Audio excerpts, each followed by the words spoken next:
Tal is well known for his attack, but in order to attack in chess, you need one important piece, which is the queen. In this game, his opponent forces him to exchange queens as early on. So the question is, will that stop Tal's attack? That's what we will see.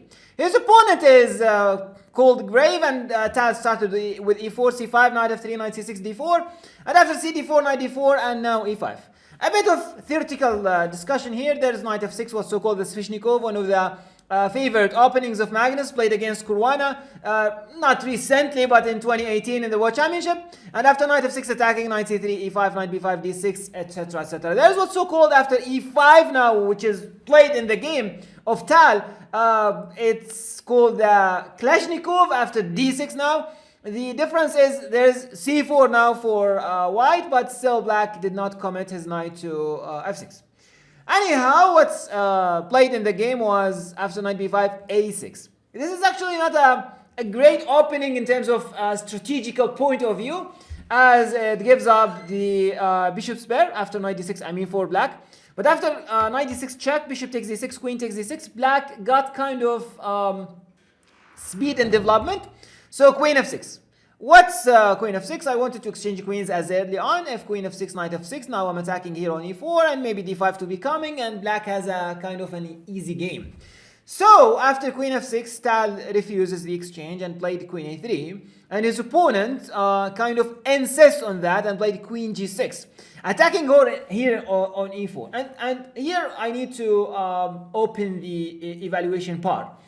After queen g6, this pawn is attacked, and there are many ways to defend it. Okay, bishop d3 is a mistake because of queen g2, that's clear. But you have knight c3, you have knight d2, you have f3, you have queen d3, queen e3, queen f3, queen a4. All of these defensive moves can be played, and they are normal, like not losing or something. But only one move that keep an advantage for white, which is what? Not to defend the pawn. But wait a second, this is a central pawn, very important one. But you know what's more important than material? Activity, time. So after bishop e3, queen takes e4. And now what's interesting about this sacrifice is that after queen takes e4, Tal chooses that sacrifice. And after queen takes e4, knight c3, allowing his opponent to play queen b4 and forcing the queen's exchange. And black here is kind of happy. He is out of the opening, exchanging queens, and a pawn up. What can be better than this? So after queen b4, that's it, fine. I will taking back, attack on c2, but simply long castling. Protecting and adding one more piece to the game. But where's the attack? Wait a second. Is there an attack actually? Let's see. Knight e7 is played. Tal said bishop c5. Now a very quick strategical idea. Now you have the bishop there, so you need to try to fight for the missing bishop, or the squares that has the missing bishop of your opponent. Why? Because on light squares, black can fight because he has the light squared bishop. But on dark squares, he cannot. I have a strong bishop along this diagonal, so there I can operate using other pieces. So after bishop c5, knight bc6 back because the knight was under fire, and now knight e4. Not the best move, but again, fighting on dark squares. Knight e4, d5 attacking the knight, knight d6. Now black said, okay, fine. I don't want your material. I will give the material back, but I want to improve some pieces. What I mean by some pieces, first of all, the king. And after knight takes f7, take your pawn back, which is, by the way, not the best move. The best move here is knight c4, attacking, threatening knight b6, some forking ideas, and you cannot take because of the pen. Anyhow, knight takes f7, taking some material back, and now I will improve the rook f5, and after knight g5 attacking, now I have a very interesting move, which is rook f5. After rook f5, this pawn cannot be touched because of knight takes h7. There's rook h5, knight f8, and now simply king e8, and the knight is stuck. You can go to e6, because of the bishop. You cannot go to g6 because of the knight here, and you will be a piece down very soon. So after rook f5, Tal played h4, threatening knight takes h7, and now h6. And now a very, I do believe, practical decision took by Tal. Because now if you will play something like knight f3, then I'll go to king c7, speaks for itself, away with the rook, improving the bishop, coming with the other rook, and probably black is completely fine. Yes, you do have the bishop pair, but I do have the center here controlling all of these important squares. I'm completely fine, you know. But Tal said, I want to make this complicated for both of us, bro. I'll take you to my forest. Bishop d3 after h6. Bishop d3. But wait a second. The rook is protected. I can take the knight. 2 pieces for the rook, yes. But again, the most important thing in chess is not material. It's time. It's activity. So after bishop d3, h takes g5. Offer accepted. Bishop takes f5. Knight takes f5. And now h takes g5. And because this bishop is still restricted by your pieces, I am coming with my rook. I am on time to come with my rook. So after h takes g5, king e6, trying bishop d7, but you cannot do this. And now, b5 is played. Why? Because I wanted to go bishop b7 and exchanging rocks and having 2 pieces against a rook, which is probably good for black.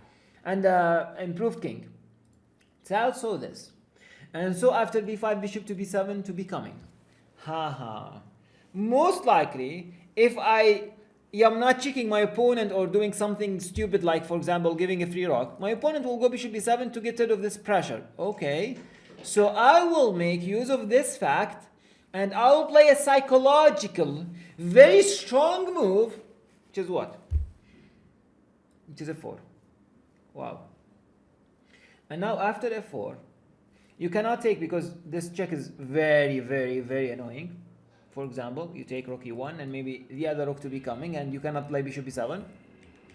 And e4 is meaningless. And you go bishop, d4 here should be played.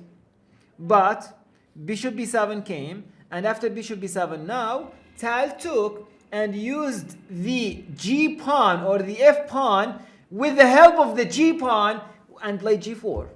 Very well timed idea. But okay, it's not the end of the day, it's not the end of the world. I can go back, f5, king f7, you improved the rook, you wanted rook h8, I'll stop this, g6, where are you going? I go d4, rook h7, what are you doing, bro? You're doing nothing, you have no threats. Literally, how to improve the position. The rook here on h7, okay, it's great if there's another rook or another queen or something, but there's none. How to improve? His opponent played knight d5. And still you cannot improve. Okay, g5. That's great. You do have f6? No, because I have knight and pawn. So let's just wait. Bishop d6 and wait.